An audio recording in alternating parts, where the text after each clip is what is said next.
Hey, folks, welcome to Moment of Clarity. Thanks for joining me, you amazing souls. I have one hell of a show for you today. We're going to get into the revelations about the CIA's secret toolbox that they use to create what are called color revolutions around the world, US backed coups against regimes that we don't like because, they did something horrible like give their people health care or something. When you have a country doing that kind of thing, you can't just let it go on. Okay, you got to stand up and find a way to turn that into a failed state so that everyone knows that healthcare is dangerous. Okay, that's what that's what the U.S. needs to do. But there are incredibly important revelations on what the toolbox is that the CIA has been using to create what are called color revolutions. So we're going to get into that, but we're also going to get into the latest revelations about Bill Gates and Jeffrey Epstein, including something that you may not have heard or may not remember from a year ago, the utterly bizarre interview that Bill Gates gave a year ago. And people now that we have new revelations about him, it brings that interview into new light. Let's just say, I feel like today's news about Bill Gates should be played back to back with key moments from that interview in order to really understand what's going on here. But so yeah, what we do and all that, I'm also getting into how local news is being destroyed and much more. We'll see how much we have time for, but thank you all for being here. Please click subscribe, click share. Someone has asked me to put the Rumble link into the comment thread, so I will be doing that as well. Thanks for joining me on Rumble as well. But all right, let's begin with these latest revelations about the CIA's toolbox, what it is that they use to create these color revolutions, which you've probably heard of, but I'll be explaining them more in a moment.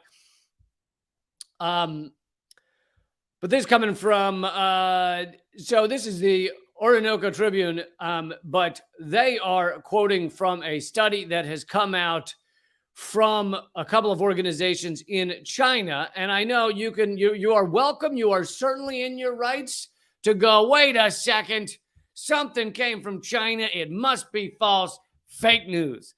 You're welcome to do that. But everything I've learned about the CIA, about color revolutions, about what they've been involved in, it all jives with what is coming out from this report. So, if you want to think that there's never been any truth revealed from a country with 1.4 billion people, then be my guest. But I happen to think that this is absolutely accurate. This new report unveils how CIA schemes color revolutions around the world. According to the report, since the beginning of the 21st century, the rapid development of the internet offered a new opportunity. Everything that comes along the CIA is like, that's an opportunity for us to screw with some people. That's an opportunity for us to really destroy someone's country. That's an opportunity, is what that is. They never see anything and they say, you know what? Let's just leave that alone. Let's just let that be.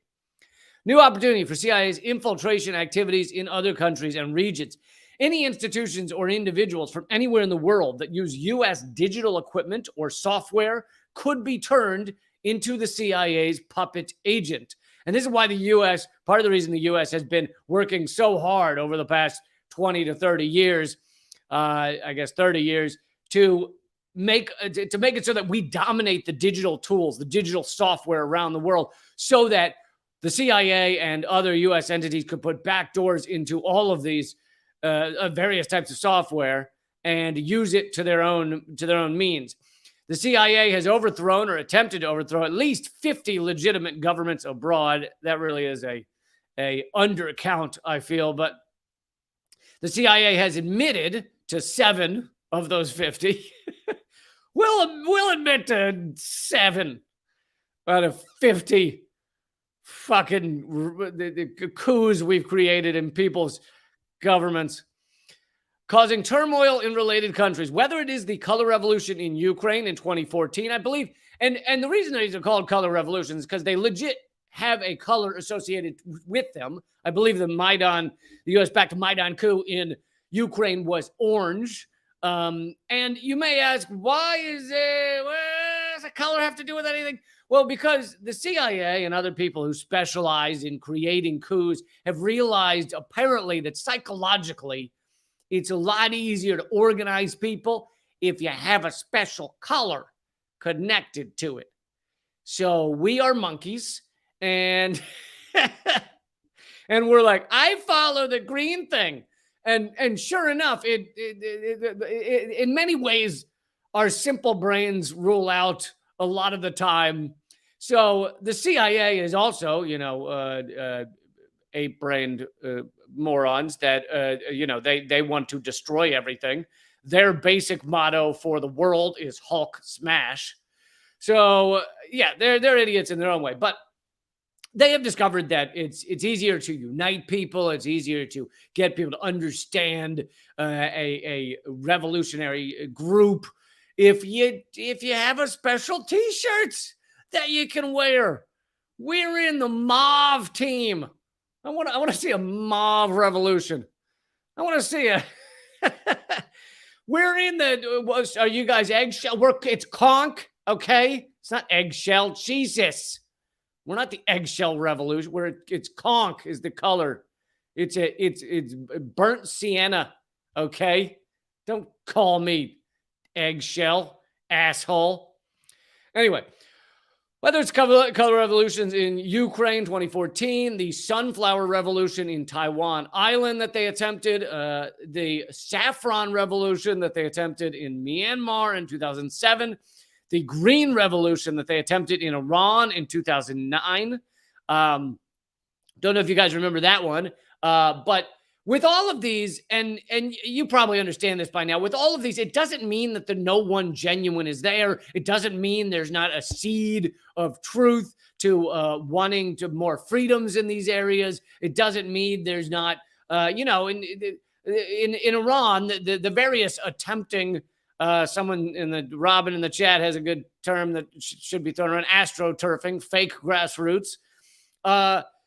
The revolutions that are thrown around in these areas, there is often some basis to start them.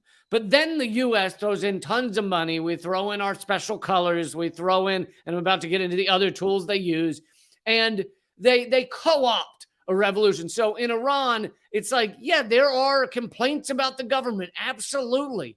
Absolutely. There's also a lot the government can't do for the people, partially because of the economic war that we have on Iran. So people are suffering. And when people are suffering, they often look to their government and go, hey, idiots, why the fuck are we suffering over here?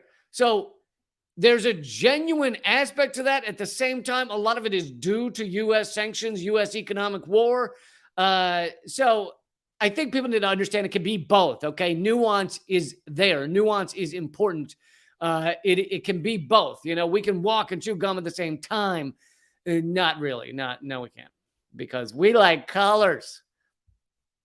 The first, so this is continued from the article of the various tools that the CIA uses, according to this in-depth report, digital tools.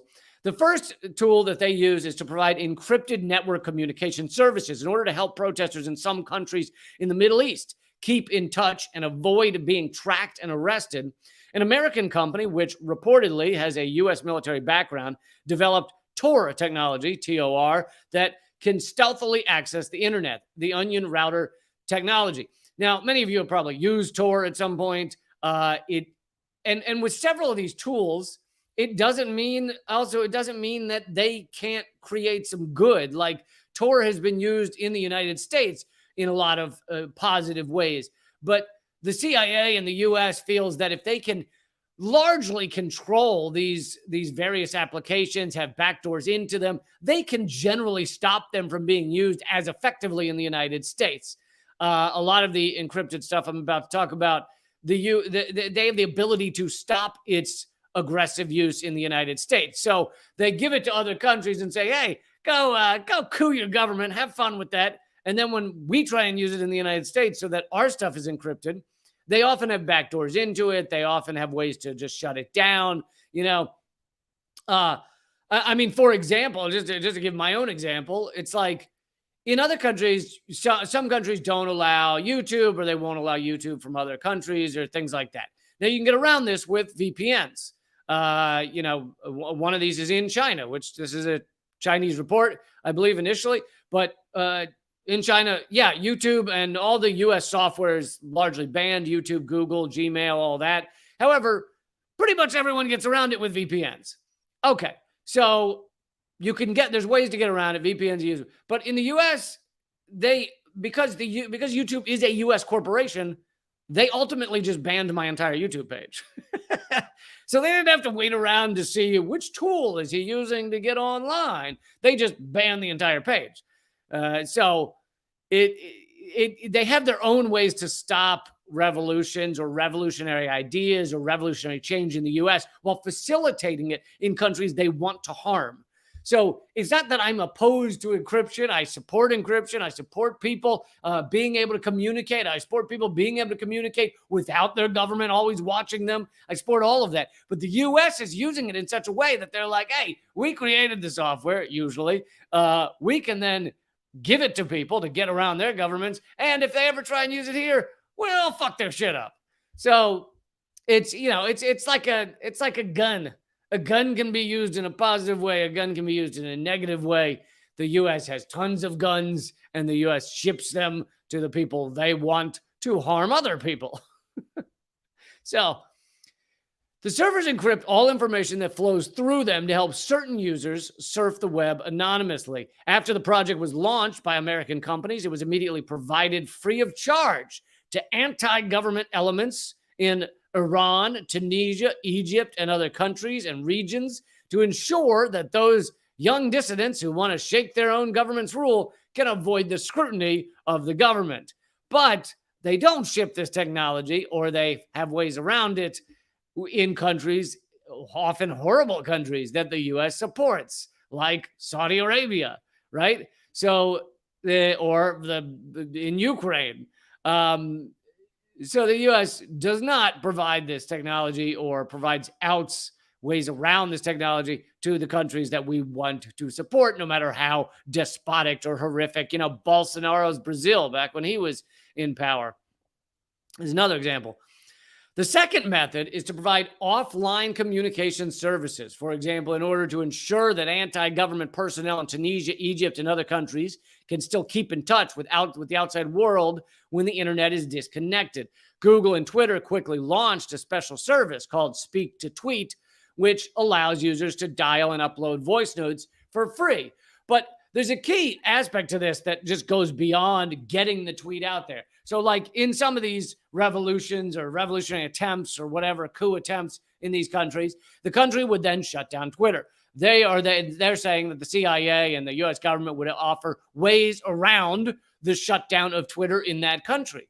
But here in the US, if you're speaking revolutionary ideas, like say, my account or many others, getting it on Twitter is not the problem. The problem is that we're crazy shadow banned. We've been banned by the actual entity. Whereas in these other countries, let's say it's in Iran, when they use this thing to get around a block on Twitter so that they can still tweet, Twitter does the opposite with their accounts as it does with my accounts. Rather than shadow banning, it promotes it. It says to everyone, hey, look at this. Look at these people being abused in Iran. Oh, my God. Oh, dear God.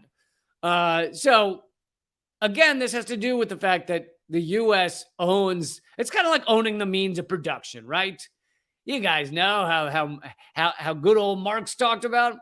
When you own the means of production, you can exploit the workers because they don't have a way to create the production. Well, it's similar with these digital tools. It's not the means of production, right? It's the outlets of information, the means of spreading information. If you own the means of spreading information, which corporate America owns most of them, then you can shut them down when you want to, facilitate them when you want to, grow revolutions when you want to, decrease them when you want to. And this actually shows why TikTok was quite threatening, or maybe continues to be. I don't know what point it stands right now, why the U.S. is forcing TikTok to be sold to a U.S. entity, is because TikTok was an incredibly large platform for getting out information. I myself never used it much, and because I'm one of these, I'm one of these guys who's not old by a lot of people's estimation, but when you bring a new social media platform where everybody twerks during every video, then I suddenly feel and look very old. My twerking is just not up to par. I'll be honest. I've been working. I've been twerking on my twerking, but it just isn't. I don't feel like it's ready for prime time, so I'm holding out. I'm waiting to get up to at least AAA levels before I release the twerking moment of clarity. But anyway, so TikTok is threatening in that way. The U.S. doesn't own the means of distribution of information when it comes to TikTok. All right, continuing on. The third method is to provide on-site command tools for rallies and parades based on the internet and wireless communications. Oh, I forgot to say that another way the U.S. shuts it down is when I was down at Occupy and various other protests. In a lot of them, not all of them, but a lot of them, they have ways of shutting down or heavily slowing all communication. Even Black Lives Matter. Even when I was down at Black Lives Matter protests near the White House, no one could get online. No one could. You could live stream if you were like a half mile away, but then you get nearby anything that's happening, and all of a sudden the live stream just shuts down or whatever. And so they have jamming tools that they can use on protests. So it's kind of the polar opposite of what this report is talking about. This report is talking about how the CIA and the U.S. government releases tools to people to create coups in various countries, to create these faux color revolutions. But in the U.S., they have ways of stopping that. They have the opposite. They have the ways of jamming these tools. And of course, then there's the shadow banning as well. It doesn't matter if I'm live streaming to my giant Facebook audiences if my Facebook has been heavily shadow banned. So it's like, how many see it? Okay, well, you're streaming to 300,000 people, but 12 are actually noticing it. Okay, so as I was saying, the third method is to provide on-site command tools for rallies and parades based on the internet and wireless communications. The report noted that the U.S. RAND Corporation spent several years developing a non-traditional regime change technology called swarming. The fourth American development software is called Riot. The software supports 100% independent broadband network, again, to get around any sort of government monitoring. The last tool is the Anti-Censorship Information System. The U.S. State Department regards the research and development of the system as an important task and has injected more than $30 million into the project. The National Computer Virus Emergence Response Center and 360 Company, those are the two companies that put out this report, have spotted Trojan horse programs on plugins related to the CIA in recent cyber attacks targeting China. Big surprise the CIA would be targeting China, even though, again, and this goes for Russia, well, at least it did maybe until the invasion, until the proxy war in Ukraine. We're not technically at war. We're not technically at war with Russia. We're certainly not at war with China. There's been no war declared against these countries, and yet you have the CIA and other entities basically at war with these countries, either economically or digitally. So it's like, yeah, they're not firing the bullets yet. They're not IRL shooting metal at people, shooting exploding things at people's gonads. However, they're basically at war. I mean, I guess that's what we kind of call Cold War, but when the term Cold War was first used, we didn't have all these digital tools. So we didn't, Cold War meant basically just you aren't using guns. But back then there were a lot of there were a lot fewer options of things to use. So basically we are at digital war against China. We're at digital war against Russia. We're at economic war against Russia. We're at economic war against China. And in many ways, those things can be phenomenally harmful. They do kill people. Economic wars kill hundreds of thousands.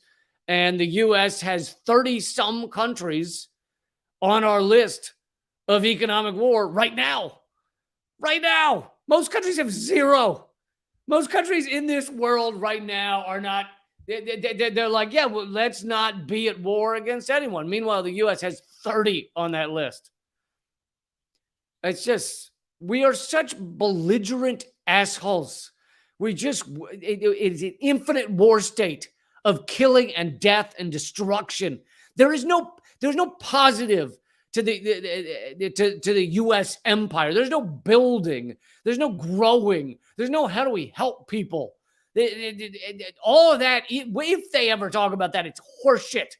It's the Christmas wreath on the pedophile's home, just there to make you think it's all right. Make you think nothing's going on in the basement.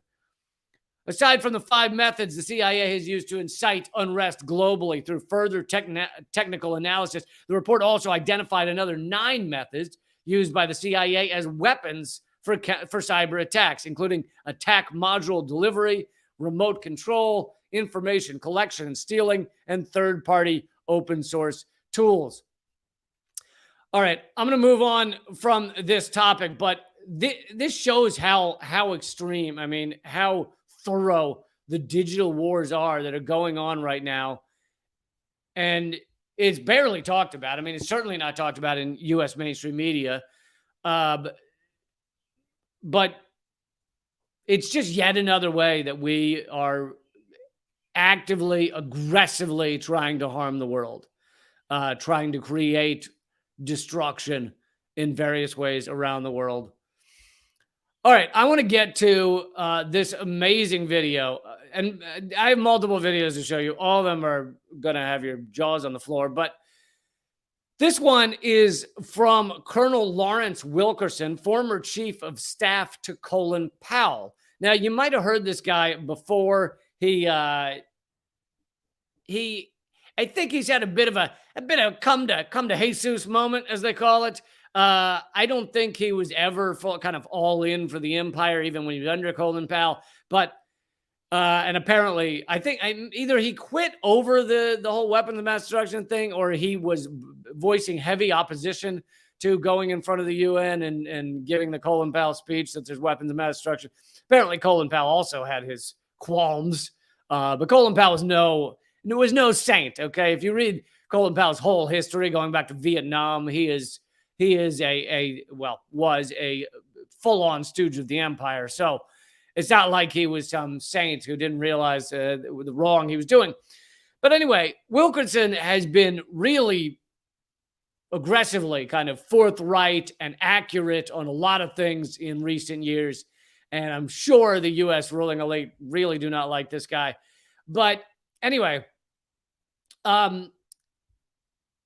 he's talking mainly about Ukraine in these videos. By the way, make sure you hit subscribe. And no matter which platform you're watching on, well, I don't think Rumble has a bell icon, but if you're watching on YouTube, make sure you click the bell. Even if you're already subscribed, go down and make sure you have also clicked the bell to be alerted about my videos. I don't understand the point of subscribing if you're not getting any alerts, which was this big, fucking 180 that YouTube pulled.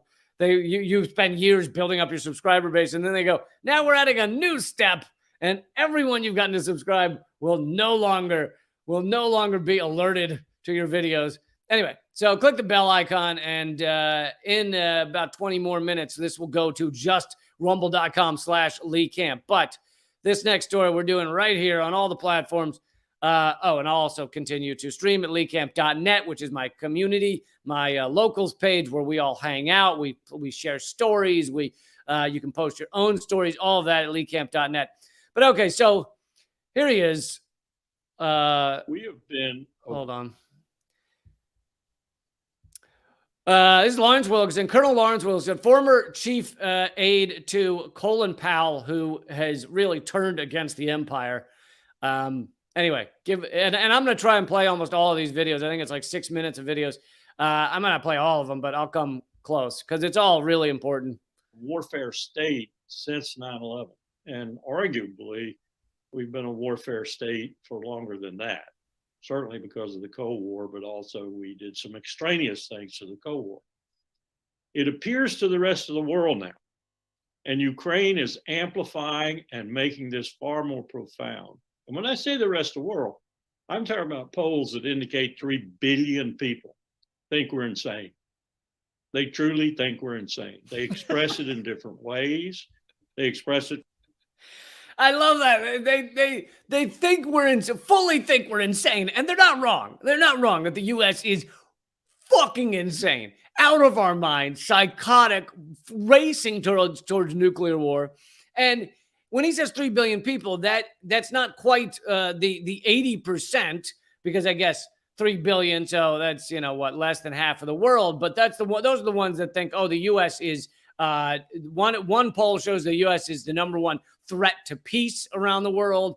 But 80% of the world is living in countries that either did not sign on to U.S. sanctions or are actually actively supporting Russia in the proxy war. Meaning 80% of this world is living in countries, is of the population that does not support the proxy war in one way or another. 80% of the world. So while we live in this bubble in the United States, if you're in the United States, and you probably know what I'm talking about, we live in this bubble where we think, if you turn on CNN or you turn on, PBS or you turn on MSNBC, all these channels, you turn them on and you think that the world has declared that Russia's just 100% wrong. Why the fuck did they do this? They did it out of the blue. Who knows what happened? Putin woke up with wild hair up his ass, and now we've got World War III. Who knows what happened? Putin stubbed his toe, and now we're all screwed. That's what they make you think is going on here. When in fact, most of the world, I'm not saying they support the invasion. A lot of people don't. But they also don't support the U.S. sanctions. They also don't support the stuff the U.S. did to lead to this proxy war. So 80% of this world agrees with you and me on this thing. And 20% of this world is even in countries that support these sanctions, and which doesn't mean that every person supports the sanctions. Obviously, I'm in a country that supports this sanction and this proxy war. Anyway, let's continue.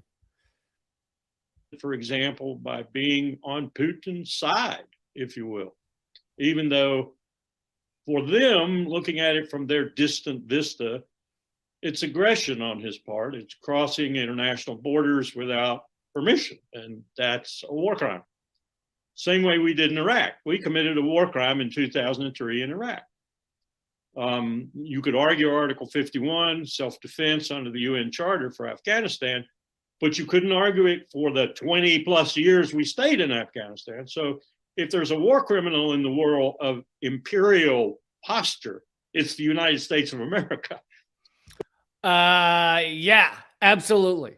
And I know a lot of you are watching this and you're just going, oh, yeah, of course, the U.S. is a war criminal. Of course. I know you're yelling, of course, but it's important to see it from people that were in or are in the U.S. ruling elite. This guy was one of them.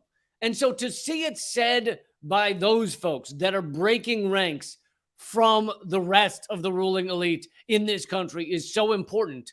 And it shows how the storyline is falling apart. The thread is unraveling. They cannot hold together this garbage, this propaganda, this bullshit very much longer. And yet they're trying. They're trying. But still, this business of 3 billion plus people, incidentally, most of those are under some kind of direct or indirect U.S. sanction too. So think about that for a minute. The official list at the Treasury Department is over 32 countries that we have under sanction right now. And the official list does not encompass all of the sanctions, I'll guarantee you. So the rest of the world, particularly people under 35 in poll after poll, show that they believe the United States might, in fact, be the greatest threat to their future. That is a terrible place for a country that professes to be a democracy, indeed a leader in human rights, rule of law, and such, to be in. It's a terrible place. Yeah, exactly. It shows that we are a late stage empire. That shows that things are not stable. When you are in a good place as an empire, then you might be throwing out all that bullshit. We believe in human rights. We believe in taking care of your neighbor. We believe in helping that free speech and free religion. We all those things. When you're in a good place as an empire, you say those things and people believe you. And people go, oh, they stand for human rights and democracy. And favorite color is orange. You know, people believe it, but people don't believe it anymore. People don't. This is what a late stage empire looks like. We're crumbling under debt, trillions and trillions of dollars of debt. The only reason we're so-called rich anymore is because we print our own dollars, so we just keep fucking printing them. We increased the monetary supply by 20% during the pandemic alone. So it's like there's not a lot there. There's not a lot there left in the empire. And now you have people like Wilkerson, former ruling elite, who are coming out against these lies, this bullshit. And I want to show you a little more of what he had to say because, he had to say because it really is good, important. I might skip around a little on this one, but. And the history of this conflict is as damning of the empire, us, NATO, London, Paris, Berlin, Washington, as it is of Vladimir Putin. He's the one who aggressed across borders, but still he was provoked. He was massively provoked. The history of this is a history of perfidy, of deceit and lying by everyone from Angela Merkel to the president of the United States, times 2 or 3. We have been playing with Ukraine for a long time. The CIA has been in Ukraine for a long time, doing dastardly things, doing things that were they revealed to the light of the international community would plunge us even further in polling. And a lot of this, although the details of what the CIA has done in Ukraine are not widely known, but a lot of this information about our activity in Ukraine has been widely known. Like John McCain, I've never seen a war I didn't love until he died. You know, that was really shitty of him to die because I was hoping to see him go to prison one day. And what a cheap way to get out of prison. McCain! But anyway, when he was still here in 2013, he and I think Lindsey Graham, they have videos up meeting with the Azov battalion, the neo-Nazis, saying we're going to give you all the support you could ever need. This is years before Russia invaded. Years. You have U.S. officials, state officials, standing there with Ukrainian military saying we're going to give you everything you need to fight Russia. Whereas we're supposed to be separate from Ukraine. We're not supposed to be funding and arming the Nazis in Ukraine. We're supposed to be our own thing. But all right, when the stuttering outdoes the words, then it's time to move on. It's not all Putin's fault, is what I'm saying. The aggression, yes. Okay, the aggression, yes. Just like the aggression in 2003. But there are other things that happened that caused Putin to do what he did. All of that notwithstanding, it needs to stop yesterday. We do not need more of this conflict in the heart of Europe. This is worse than the Balkans, and the Balkans were pretty bad. This is worse than Kosovo, and it was pretty bad. This is in the heart. It is funny seeing someone say these things while looking like you're a high school like geometry teacher. It's like he's talking about essentially pushing on the brink of nuclear war, and he's like, this stuff needs to stop yesterday. Okay, it needs to class. If I find any of you funding and arming Nazis, not in my class. Okay, not in my class. He just seems so calm. I'm impressed. I guess I'm impressed with anybody who's calm in the wake of our goddamn world right now. Part of Europe, this is a place that is the breadbasket increasingly of much of the world. Lebanon, for example, was getting about 50, 51, 52% of its grain products from Ukraine and from Russia. That's been disturbed majorly now. North Africa was getting similar amounts. So we have really disturbed the world with regard to this conflict. It needs to stop. The outlines of how it should stop are very clear now. We don't need one of the world's premier diplomats, Wang Yi, a man whom I met first in July of 2000. All right, I can skip this part because he's just bragging about who he knows. But his point is just that you don't need premier diplomats right now. Just stop it. Just stop it. Works for China. You can say, incidentally, he works for Xi Jinping. Yeah, I think in this clip he doesn't say anything else other than talking about who he knows. You can't do that. Yeah, I know. Right there, he was saying like something about Colin Powell being on the phone too much or something like. I don't. He's a name dropper, but sometimes you got to drop some names. Only problem we're going to have if we continue this stalemate is Lockheed is going to get a lot richer. Their profits are obscene right now. And Raytheon and Grumman, their profits are obscene. And let me assure you, those profits aren't going to the floor workers. They're going to the CEOs and COOs and CFOs and vice presidents. I do always love, I mean, I'm glad, as I made clear earlier, I'm very glad he's speaking up, but I do always love when these people discover this stuff in like their 70s. They're like, there's people getting rich off the wars that we made, especially when they were involved in it. You know, he was Colin Powell's chief of staff back in the day. I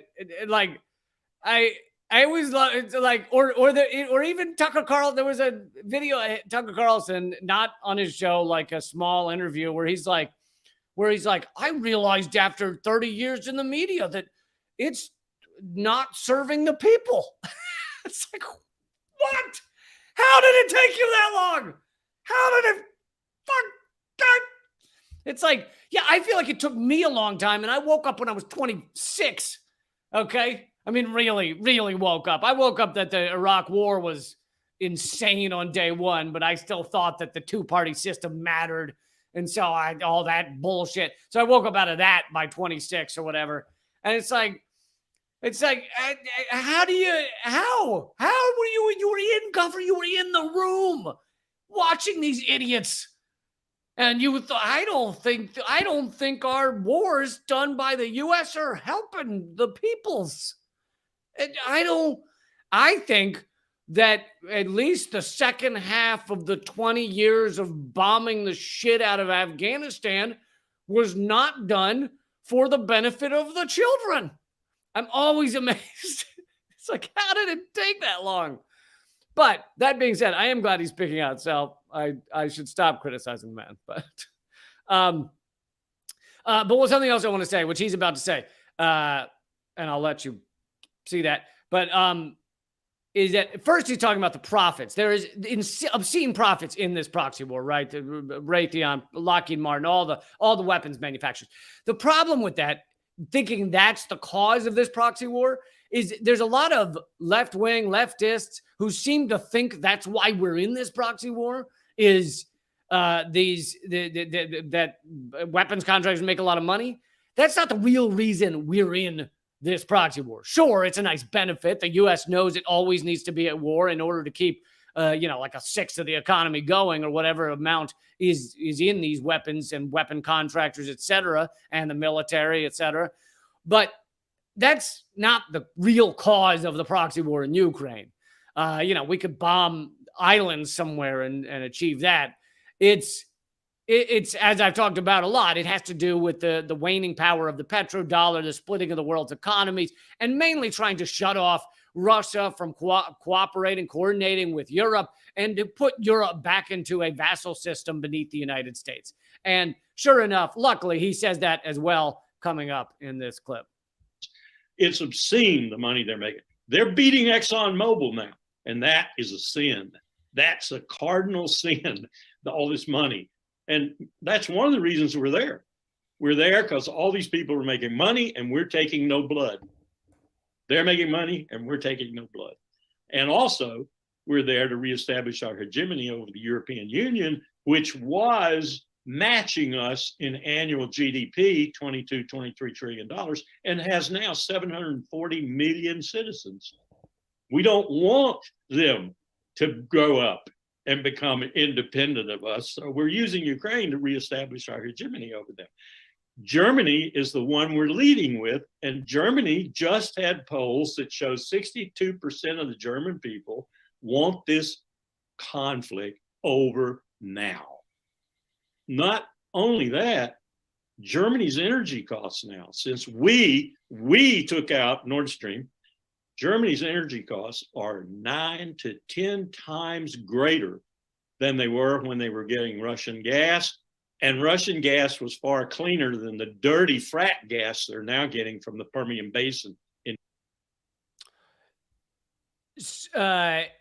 So another key moment in these videos is you have former heads of U.S. state. This guy was the top of Colin Powell's group. He had a lot of other positions in government. You have former heads of the U.S. ruling elite admitting that the U.S. took out the Nord Stream pipeline. And it's good to see this. But yet again, this is the type of thing where many of us have been talking about it for months, ever since Seymour Hersh reported it. Many of us said it was likely the U.S. to begin with, even before the Seymour Hersh bombshell article. But yet again, this stuff, you know, many of us in the independent media who are suppressed, or at minimum left out of the mainstream media, would never be allowed on the mainstream media.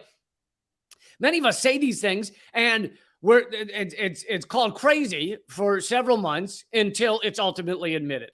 We're seeing this with Russiagate. We're seeing this with the Hunter Biden laptop story. We're seeing this with the U.S. Proxy war history of Ukraine and the history of NATO. We're seeing this with the Cuban audio cricket attacks on the U.S., which the CIA has now admitted were not a Cuban weapon, special acoustic weapon that gave mild headaches to diplomats. You see this with so many things. I'm sure you guys can think of dozens that I've left out, but where it's Epstein is another one, all right, which I'm about to talk more about that. It happens again and again and again and again, where we are out front revealing these things, saying either no one's talking about it, or they're getting it wrong, or they're getting it wrong intentionally. And then, and we are suppressed, we're attacked. And then we see the truth and it's revealed, and the mainstream media ignores it. Like they're doing with everything that's come out about Russiagate just in the past 2 months, as they're doing with the Twitter files that have revealed how fake all this stuff was. They leave all their articles up. You can go up and you can look right now and find all the CNN, New York Times, Washington Post, whatever articles about how real Russiagate is. And as it's all falling apart, they leave it all there. They don't post a retraction. They don't give you an I'm sorry. And it should let everyone know to stop watching those networks and to move on. But that's how powerful propaganda is, when it's just wallpapers the world, when it's on every screen, every moment, every audio wave is filled with it. People just believe it anyway. In Texas. So Germany's not going to take this much longer. But we're going to wind up severing the transatlantic link and destroying NATO. I'm not so sure I wouldn't be in favor of that. But that's going to be the end result of this if we're not careful, because we're alienating our own most powerful allies in this process. Let it go on another year or two to make Lockheed a few more trillion, and we'll have alienated the Europeans considerably more. So it needs to stop immediately. All right, so there you go. Lawrence Wilkerson admitting all of these things that I and many others have been saying for months and months and months.